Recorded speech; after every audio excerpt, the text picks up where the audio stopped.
जिसमें वो ये बात कर रही है कि किसी भी राज्य का या इवन सेंट्रल गवर्नमेंट का कोई भी मंत्री, मुख्यमंत्री या प्रधानमंत्री अगर किसी करप्शन के आरोप में गिरफ्तार होते हैं तो उन्हें 1 महीने के अंदर अंदर पद छोड़ देना चाहिए या उन्हें हटा दिया जाएगा। ये अच्छी बात है, लेकिन बहुत संभावनाएं हैं कि जिस तरह से ईडी और सीबीआई का दुरुपयोग हुआ है वैसे ही दुरुपयोग इस बिल का भी होगा, इस कानून का भी होगा। ये कानून अच्छा है। भ्रष्ट नेताओं में हमेशा डर बने रहना चाहिए कि उन्हें हटाया जा सकता है, वो हट सकते हैं अगर भ्रष्टाचार करेंगे। और आम आदमी पार्टी तो कट्टर ईमानदार लोगों की पार्टी है, तो इसलिए आम आदमी पार्टी तो इस तरह के किसी भी मूव को अच्छा ही मानेगी।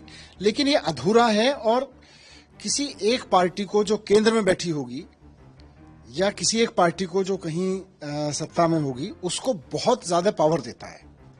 इसलिए मेरा प्रपोजल ये है कि इस कानून को लाने के साथ साथ इसमें ये चीज और जोड़ी जाए कि अगर किसी मंत्री, मुख्यमंत्री या प्रधानमंत्री के ऊपर भ्रष्टाचार के आरोप में उसको जेल होती है, अरेस्ट कर लिया जाता है और उनको जेल में रहना पड़ता है, तो 1 महीने के अंदर उनको हटा दिया जाएगा। ये अच्छी बात है।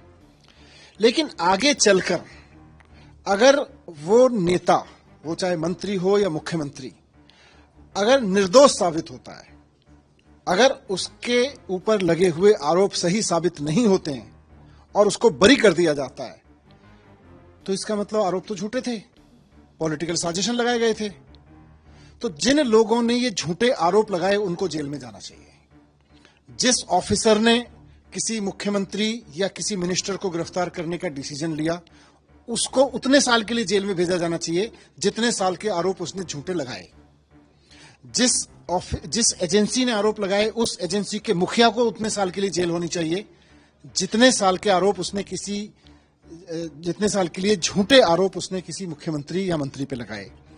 और उस एजेंसी की सरकार, वो अगर राज्य सरकार है तो मुख्यमंत्री और केंद्र सरकार है तो प्रधानमंत्री, जिस समय पे ये झूठे आरोप लगा के किसी मुख्यमंत्री या मंत्री या किसी और सेंट्रल मिनिस्टर को जेल में डाला गया, उस समय के प्रधानमंत्री या उस राज्य के मुख्यमंत्री जिसके एजेंसियों ने ये काम किया, फिर उसको उतने साल के लिए जेल में डालना चाहिए कि आपने एक चुने हुए मुख्यमंत्री के ऊपर झूठे आरोप लगा के उसको जेल में डाला और उसका पद छीना।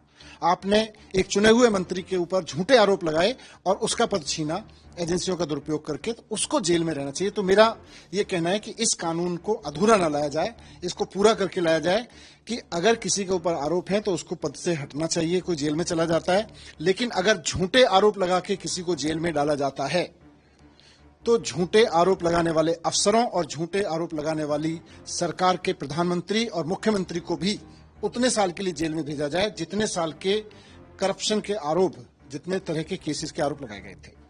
दूसरा मेरा यह कहना है कि ये प्रिविलेज फिर मंत्रियों और मुख्यमंत्री को क्यों हो, ये आम आदमी को भी होनी चाहिए। इस देश की जेलों में लाखों लोग सड़ रहे हैं झूठे आरोपों में, जिनके ऊपर झूठे आरोप लगा के उनको जेल में डाल दिया जाता है और बाद में फिर वो 1 साल, 2 साल, 3 साल में बरी होते हैं। कोर्ट एजेंसीज को झाड़ता है, उनकी खिंचाई होती है, लेकिन जिन अफसरों ने और जिन नेताओं ने झूठे आरोप लगाए वो मजे करते हैं। जिस आदमी की जिंदगी झूठे आरोपों में 3 साल, 4 साल, 1 साल जेल में बीतती है, उसका कोई कंपनसेशन नहीं हो सकता। लेकिन जिन लोगों ने झूठे आरोप लगाए उन पर सजा होनी चाहिए। तो सिर्फ नेता ही नहीं, आम आदमी के ऊपर भी कोई झूठा आरोप लगाए और उसको जेल में भिजवाए और बाद में वो आरोप झूठे साबित हों, बाद में वो आरोप गलत साबित हों, तो झूठा आरोप लगाने वाले अफसर और नेता के खिलाफ वही कार्रवाई होनी चाहिए जो उन आरोपों में होनी थी। उसको उतनी साल के लिए जेल भेजा जाना चाहिए जितने के लिए करप्शन सिद्ध होने पे जाता।